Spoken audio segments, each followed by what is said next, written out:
I, 32M, am, or I guess was, engaged to Clara, 30F. We've been together for 5 years. Lived together for 4. We have a dog, a rescue named Buster, who has more personality than most people I know. We had a whole life, or so I thought. It all came crashing down last Tuesday. It was a normal evening. I made dinner. We watched some show about competitive glass blowing. She seemed a little distant, glued to her phone, but that wasn't unusual. Clara lives her life through a curated Instagram feed. Every meal, every outing, every vaguely inspirational sunset had to be documented. I'm a private person. It was a point of contention, but you compromise, right? Around 11 p.m., I was getting ready for bed. She was still on the couch, thumb typing furiously. I kissed the top of her head and said I was turning in. She just grunted. I fell asleep to the sound of her faint, rhythmic tapping. I woke up around 2 a.m. to get some water. The living room light was still on. Claire was gone. A little prickle of unease went down my spine. I checked her bedroom. Empty. Her car keys were gone. Her work bag was gone.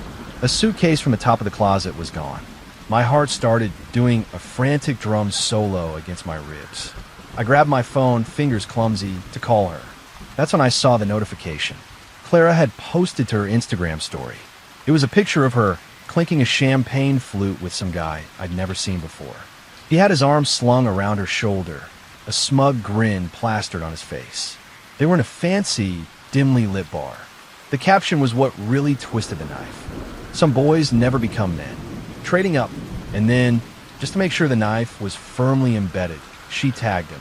Let's call him Liam. I felt the air leave my lungs. It was that specific, gut-wrenching shock where your vision tunnels and you can hear your own blood roaring in your ears. 5 years, a whole life, ended via an Instagram story. The sheer, breathtaking disrespect of it. The cowardice. I clicked on Liam's profile. It was public. Of course it was. He looked like the kind of guy who thought owning a boat was a personality trait. Lots of pictures of him in branded polo shirts, holding fish he'd caught, smiling with a blindingly white set of veneers. And then I saw it. The third picture on his feed. A professional maternity shoot. A beautiful, beaming woman with her hands cradling a very pregnant belly. Liam was kissing her forehead.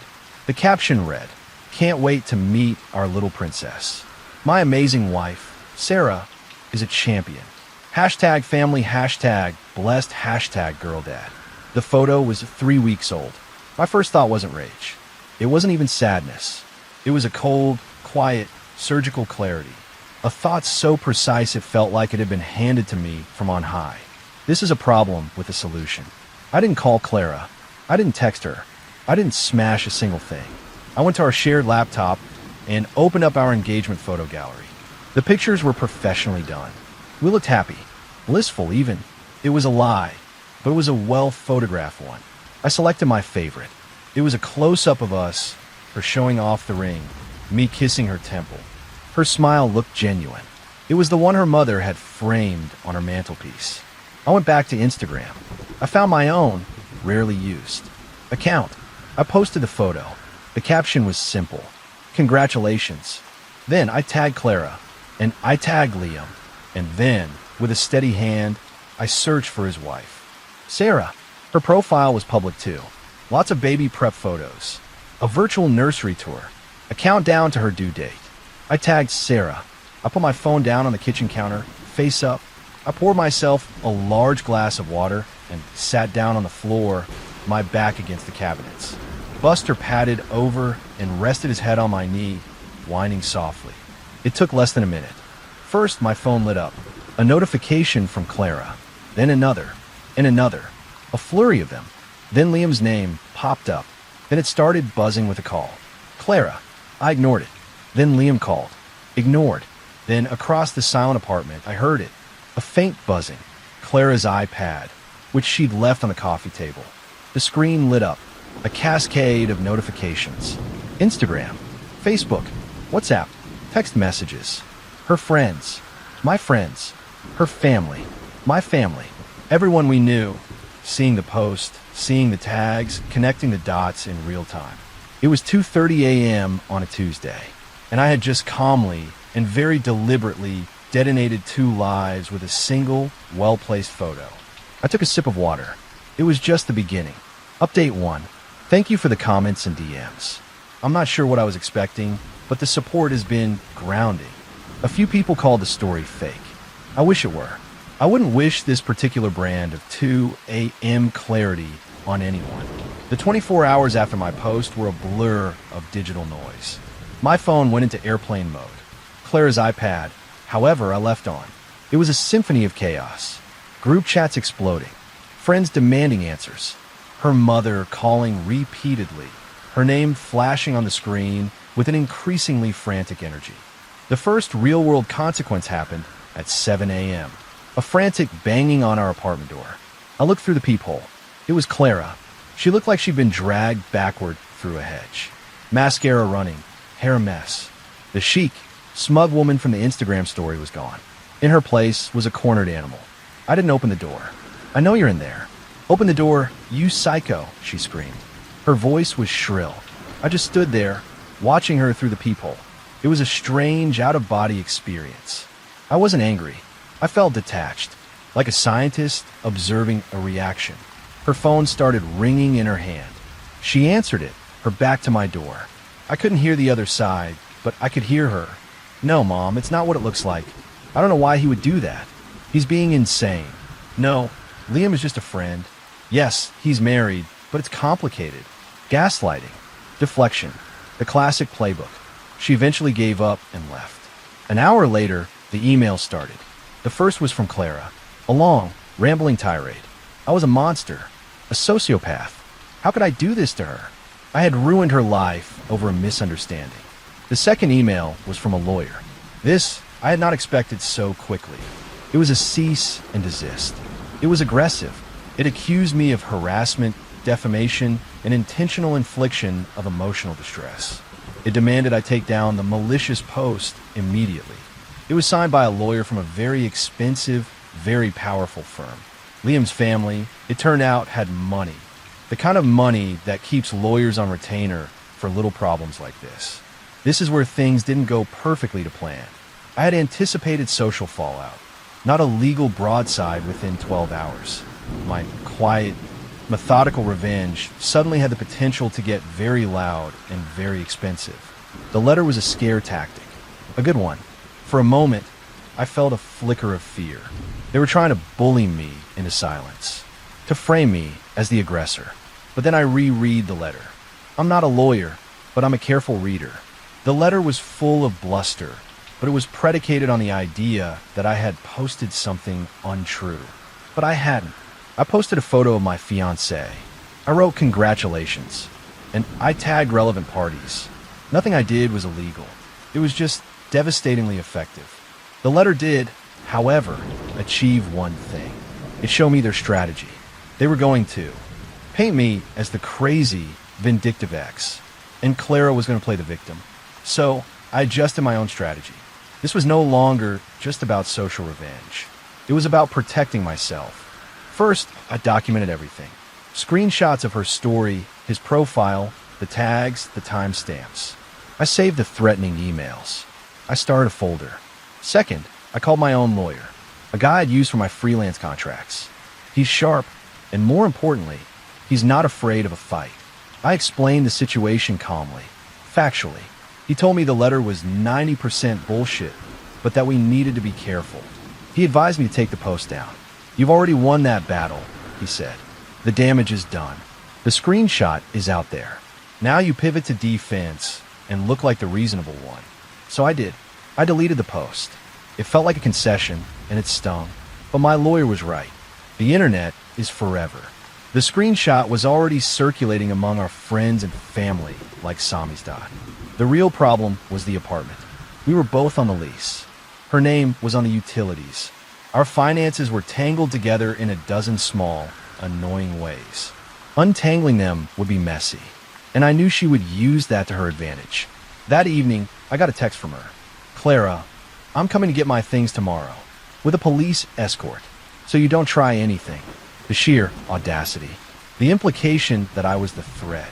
That's when the detachment cracked, just for a second, and a wave of pure, cold anger washed over me. Not the hot, screaming kind. The quiet, patient kind. I texted back a single word. Me? Okay. She wanted to play hardball. Fine. Let's play. I spent the rest of the night on the phone with my lawyer and combing through our lease agreement. And I found it. A beautiful, overlooked little clause. And I knew exactly how I was going to use it. The police escort was a nice touch, but she was about to find out that a uniform doesn't supersede a legally binding contract. Update 2. The support is unreal. For those asking about Buster, he's my boy. He's not going anywhere. He's currently asleep on my feet. He's the only sane one in this whole mess. So the police escort, Clara's masterstroke of performative victimhood. She texted me that she and her escort would be arriving at noon on Saturday. I spent Friday preparing. My lawyer had confirmed my reading of the lease was correct. It was a standard co-tenancy agreement. We were jointly and severally liable, but it also had a specific clause about property abandonment. If a tenant removes their personal effects and shows intent to no longer reside in the property, the remaining tenant can assume full control, pending a formal notice to the landlord. Clara's dramatic exit, her suitcase, her Instagram story declaring she was trading up, that was a pretty clear declaration of intent. Her text message about coming to get my things was the cherry on top. She wasn't coming to discuss the lease. She was coming to clear out. At 11 a.m. on Saturday, I called a locksmith. A very nice, very efficient guy who had the locks on my front door changed in under 30 minutes. He gave me 3 new keys. At 11:45 a.m., I emailed our landlord. I attached screenshots of Clara's Instagram story, her text message, and a formal declaration that she had abandoned the property as per Clause 7B of our rental agreement. I informed him that I had changed the locks to secure the premises as the sole remaining tenant and would be assuming the full rent payment moving forward. I CC'd my lawyer. At noon sharp, the doorbell rang. I didn't use the peephole this time. I opened the door.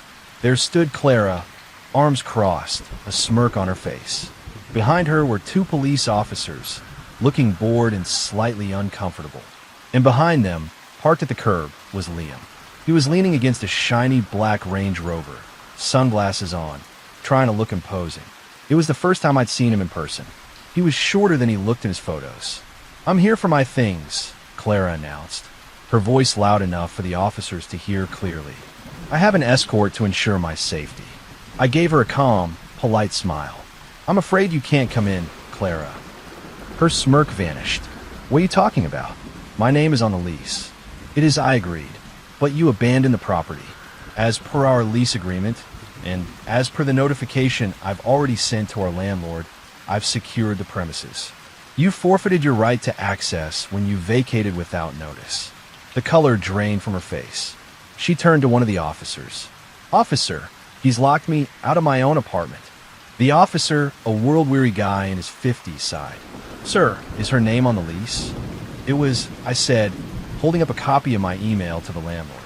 "But this is a civil matter, officer, not a criminal one. She has abandoned the property. I have legally secured it. You can see my correspondence with the landlord right here. If she believes she has a right to enter, she needs to take it up with the landlord or get a court order." The officer read the email. He looked from me to Clara. He understood immediately. This was a domestic dispute that had been kicked into the civil realm. His job was to keep the peace, not to interpret lease agreements. "Ma'am," the officer said, turning to Clara, "he's right. We can't force him to let you in. This is a landlord-tenant issue. You need to go to court." Clara's face was a mask of incandescent rage. "This is insane. All my things are in there. My clothes. My laptop. You should have thought of that before you publicly announced you were leaving me for a married man," I said, my voice still quiet, still calm. Liam finally decided to saunter over from his chariot. "Hey man, just let her get her stuff. Don't be a dick." I looked at him, really looked at him. The expensive watch, the perfect teeth, the casual arrogance. "You must be Liam. Congratulations, by the way, on the baby." He froze. The officers exchanged a glance. Clara looked like she was about to spontaneously combust. "I've packed some of your essentials for you," I said, turning back to Clara. I reached inside the door and pulled out 2 cardboard boxes. Inside, I had packed her toothbrush, some toiletries, a few changes of clothes I knew she didn't care about, and her favorite framed photo of her and her mother. A little touch of psychological warfare. I placed the boxes on the ground outside the door. The rest of your belongings will be held in storage. My lawyer will be in touch with yours to arrange a time for a professional moving company to retrieve them at your expense. You are not to come back to this property. She just stared at me, speechless. All her bluster, all her power plays had evaporated. The police officers were now just awkward bystanders at a very public, very brutal breakup. "Let's go, Clara," Liam muttered, grabbing her arm. He looked small, defeated. He shot me a hateful glare and steered her back towards the Range Rover. "You will regret this," she shrieked over her shoulder. I just closed the door. I leaned against it, the new key cool in my hand. I could hear them arguing as they drove away. The police officers got in their car and left. Silence. It wasn't a perfect victory. The apartment felt huge and empty. Every room held a memory. And I knew the legal fight was just beginning. This wasn't the end. But in that moment, standing in the quiet of my reclaimed home, I felt a flicker of something I hadn't felt in a long time. Peace. And then I started packing the rest of her things. Every last sequin top, every live, laugh, love sign, every bit of her life that had infested mine. It was time to clean house. Final update.